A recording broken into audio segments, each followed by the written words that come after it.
ಛಲದಂಕ ಮಲ್ಲ ಬಸನಗೌಡ ಪಾಟೀಲ್ ಯತ್ನಾಳ್ ಕೊನೆಗೂ ಹಿಡಿದ ಹಠ ಸಾಧಿಸೇ ಬಿಟ್ಟ ರೆಬಲ್ ಯತ್ನಾಳ್. ಭಾರಿ ವಿರೋಧದ ಮಧ್ಯೆಯೂ ಪ್ರತ್ಯೇಕ ಹೋರಾಟ. ಬಳ್ಳಾರಿಯ ಕಂಪ್ಲಿಯಲ್ಲಿ ಪ್ರತ್ಯೇಕ ಹೋರಾಟ ಯಶಸ್ವಿ. ರಾಜ್ಯಾಧ್ಯಕ್ಷ ವಿಜೇಂದ್ರಗೂ ಡೋಂಟ್ ಕೇರ್. ಹೈಕಮಾಂಡ್ ಎಚ್ಚರಿಕೆಯನ್ನು ಕ್ಯಾರೆ ಎನ್ನದ ಯತ್ನಾಳ್. RSS ಮಾತಿಗೂ ಮಣೆ ಹಾಕದ ಯತ್ನಾಳ್ ಟೀಮ್. ಕೊನೆಗೂ ಪ್ರತ್ಯೇಕ ಸಮಾವೇಶ ಮಾಡಿ ಮುಗಿಸಿದ ಯತ್ನಾಳ್.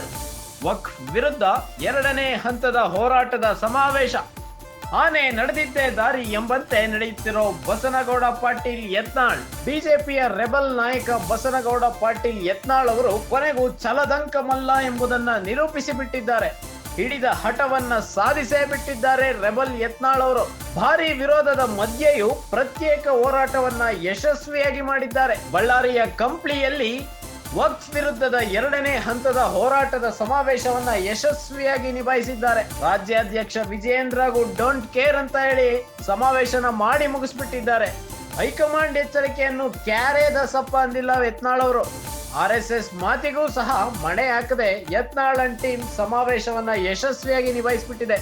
ವಕ್ಫ್ ವಿರುದ್ಧದ 2ನೇ ಹಂತದ ಹೋರಾಟದ ಸಮಾವೇಶವನ್ನ ಕಂಪ್ಲಿಯಲ್ಲಿ ಆಯೋಜನೆ ಮಾಡಿ ಯತ್ನಾಳ್ ಅವರು ಕೊನೆಗೂ ಹಿಡಿದ ಹಠವನ್ನ ಸಾಧಿಸೇ ಬಿಟ್ಟಿದ್ದಾರೆ. ಆನೆ ನಡೆದಿದ್ದೇ ದಾರಿ ಎಂಬಂತೆ ಯತ್ನಾಳ್ ಅವರು ಬಿಜೆಪಿಯಲ್ಲಿ ನಡೀತಾ ಇದ್ದಾರೆ.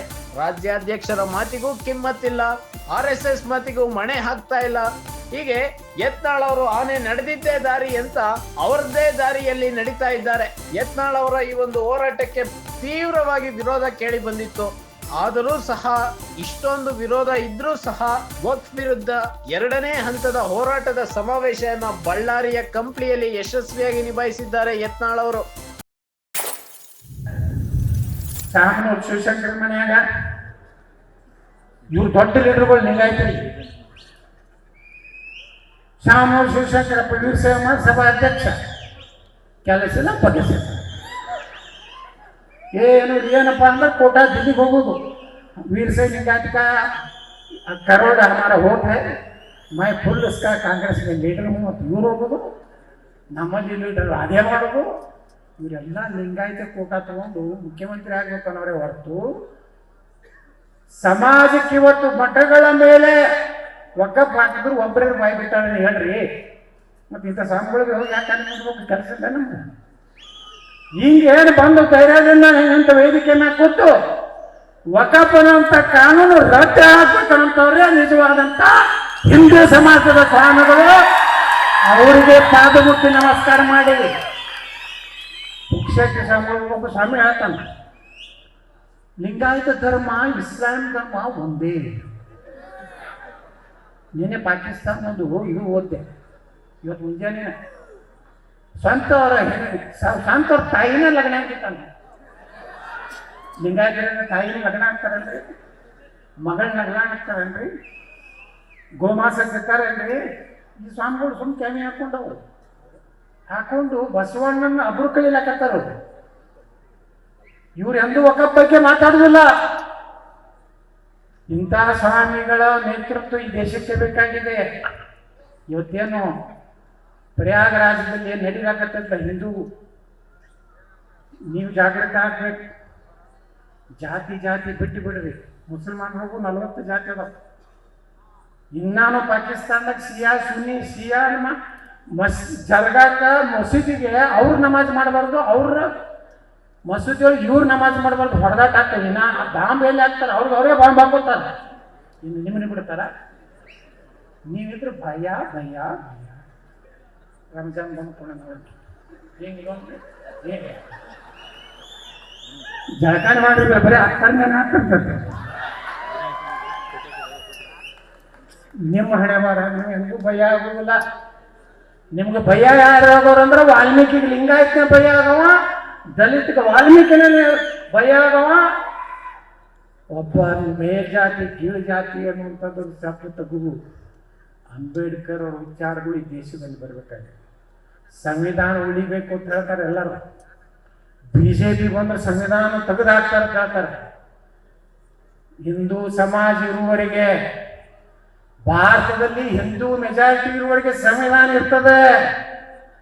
ಇವತ್ತು ಬಂಗಾಳದಲ್ಲಿ ಬಾಂಗ್ಲಾದೇಶದಲ್ಲಿ ನೀವು ನೋಡ್ತಾ ಇದ್ದೀರಿ, ನಿನ್ನೆ ಒಂದು ಕಾನೂನು ಮಾಡ್ಯಾರ, ಇನ್ನು ಮ್ಯಾಗ ಹಿಂದೂಗಳು ಸರ್ಕಾರಿ ನೌಕರದಲ್ಲಿ ಇರುವುದಿಲ್ಲ, 100% ಮುಸ್ಲಿಮರೇ ಸರ್ಕಾರಿ ನೌಕರದಾರರು. ನಮ್ಮ ದೇಶದ ಸಂವಿಧಾನ, ಬಾಬಾ ಸಾಹೇಬ್ ಅಂಬೇಡ್ಕರ್ ಅವರ ಸಂವಿಧಾನ, ಅವರ ಆತ್ಮದ ವಿರುದ್ಧ ನೆಹರು ಅನೇಕ ಕಾನೂನು ತಗೊಂಡು ಬಂದಿದ್ರು. ಕಾಶ್ಮೀರದಲ್ಲಿ 370, ಏನದು 370, ಆ ರಾಜ್ಯದಲ್ಲಿ ನಮ್ಮ ಹಿರಿಯರ ಒಬ್ಬರು ಡಾಕ್ಟರ್ ಶ್ಯಾಮ ಪ್ರಸಾದ್ ಮುಖರ್ಜಿ ಅಂತ ಹೋರಾಟ ಮಾಡಿದ್ರು. ಏಕ ದೇಶ ಮೇ ದೋ ಸಂವಿಧಾನ,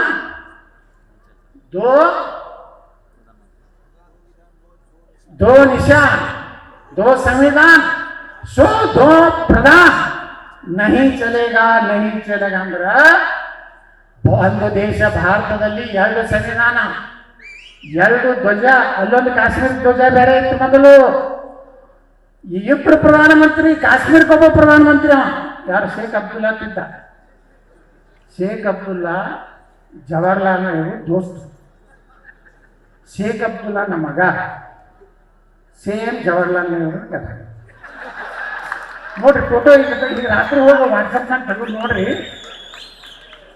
ನೆಹರು ನಂಗ ಫಾರೂಕ್ ಅಬ್ದುಲ್ಲಾ, ಫಾರೂಕ್ ಅಬ್ದುಲ್ಲಾ ನಮಗ ಉಮರ್ ಅಬ್ದುಲ್ಲಾ, ರಾಹುಲ್ ಗಾಂಧಿ ಒಂದೇ ಸಂದಿಗೆ ಅದಾಗ ನೋಡ್ರಿ ಪಕ್ಕ ಇಬ್ಬರಿಗೆ ಕಬಡ್ಡಿ ಹಾಕಿ ನಿಂದ್ರಿಸ್ರಿ. Omar Abdullah, Rahul Gandhi same to same ಅವಳಿ ಜವಳಿ ಅಲ್ಲ. ಇದ್ರ ಮ್ಯಾಗ ತಿಳ್ಕೋಬೇಕು, ಮುಂದೆ ನಾ ಹೇಳೋದಲ್ಲ. ಮತ್ತೆ ಇವ್ರು ಮಾಧ್ಯಮದವರು ವಿವಾದಾತ್ಮಕ ಹೇಳಿಕೆ. ತೀವ್ರ ಖಂಡನೆ. ಗಣೇಶ್ ನಮ್ಮ ನಾಯಕರ ಬಗ್ಗೆ ಹಗುರವಾಗಿ ಮಾತಾಡಿದ ಯತ್ನಾಳಕ್ಕೆ ವಿರುದ್ಧ ಉಗ್ರ ಹೋರಾಟ. ನೀವು ಮಾಡಿದ್ದು ಇದೇ ಮಾಡ್ಯಾರ ಈ ದೇಶನಾಗ.